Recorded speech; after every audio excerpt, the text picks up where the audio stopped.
productivity.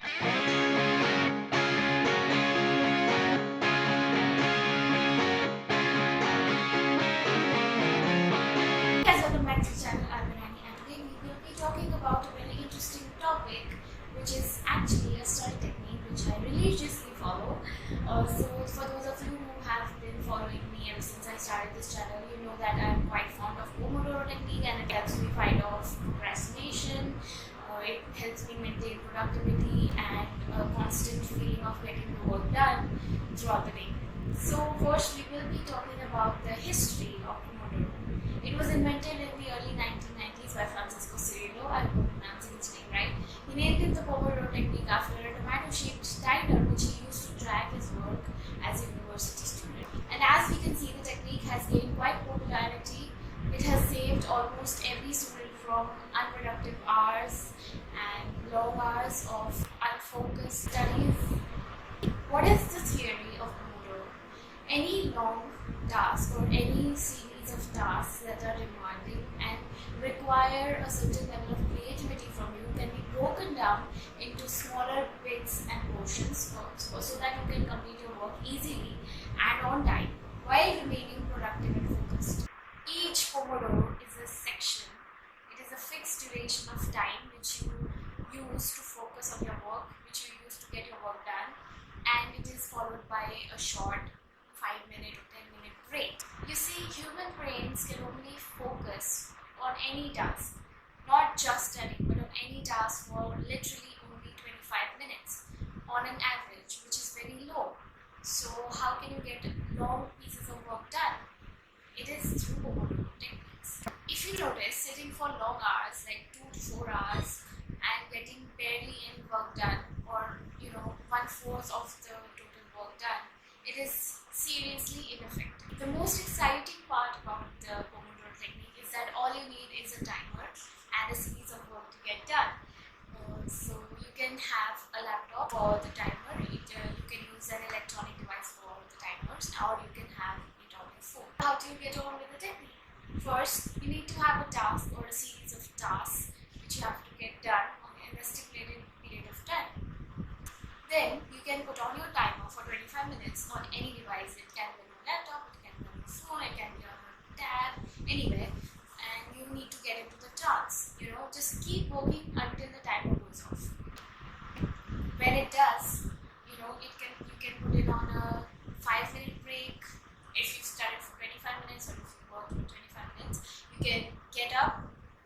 Also, this is one mistake that many people make. It's a big time mistake where they just take a break at the place where they were studying. Don't. Get on from your desk, move somewhere, go for a walk, listen to some music, listen to a podcast, or anything you like. And yes, after almost 4 cycles of Pomodoro, you can take a 20-minute break to relax your mind and your body. Now, what about the distractions? This is a very crucial factor when it comes to Pomodoro technique, because people tend to get distracted very easily, and the magnet of distraction is the phone also, but it is necessary that you try to keep away from the magnets of distraction. So what can you do? You can put your magnet of distraction in another room, in a separate room, which is not your study room or your study area. And yes, that can work for you really well if you're just away from the apps which seem appealing to you. I have seen students study in the same room where their phone is kept and being unable to focus. So yeah, this is a major point if you want to focus on your work or on your studies effectively, that keep away your phone and do not go on it, don't go even near it until your work is done. When do you use this technique? Usually people tend to use this technique when they are at their lowest, they don't feel productive at all. But if you know me, I have been following this religiously for over 2 years now, and you know that I'm quite fond of this technique, because otherwise I can't get my work done. Because I sit for too long. If I sit for 4 to 5 hours, it gets really unhealthy for my body, and if I don't, it is just fueling my procrastination. So yeah, I tend to find a balance, the balance being the technique. I know that after delegating a task for too long and for procrastinating for more than I expected, I tend to feel that I don't want to get on to this boring and mentally demanding task. So I set my mind that I will get done only one round of Pomodoro Technique, which is 25 minutes work and 5 minutes break. If, for example, I am in the trance and I want to get more work done, then I continue doing those rounds of Pomodoros. And if I'm not, I just move away from my desk.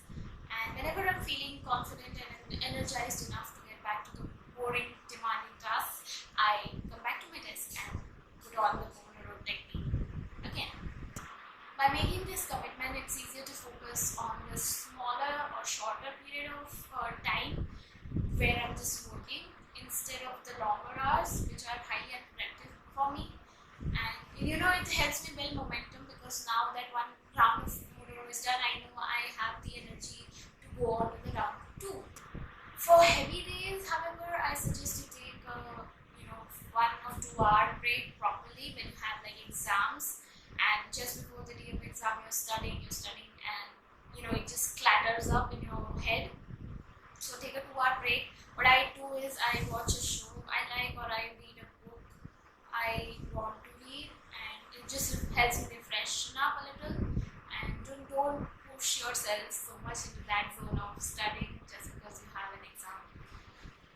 Next, what are some modifications you can do? Since Pomodoro is a template actually for you to fuel your productivity, you need to alter it according to your needs. For some time, for a specific work commitment, it is necessary for you to change the 25 by 5 time to 50 by 10, which is 15 minutes work and 10 minutes break, which is the default time.